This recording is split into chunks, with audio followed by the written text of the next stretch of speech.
Pero magaling si Bubu. Super.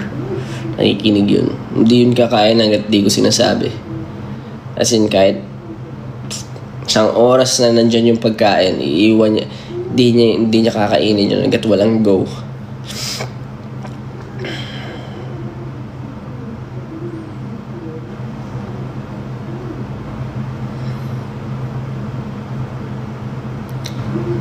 Nakatawa nga si Bubu eh. Pero kasi lagi akong wala sa bahay. And syempre, si mama rin madalas nag-aalaga. So, mas close na siya kay mama. Kasama niya rin pag gumagala siya. Syempre, noong mga times na nag-abroad tayo, tsaka unang nandito siya, di ba? Wala. Half of the year ako wala sa sa Pilipinas.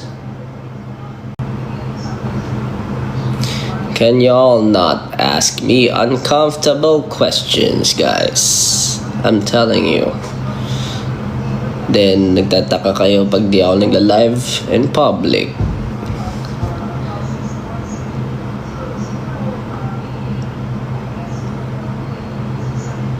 Tapos ako pa yung mababash. Diba? Malamang. Bigaslightin ka eh. Patunayan? What do you mean? Hindi ko kailangan i-prove kahit ano.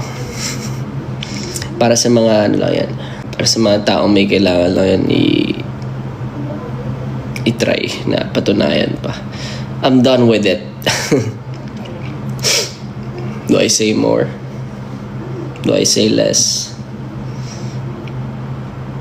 Doesn't matter. Bye-bye.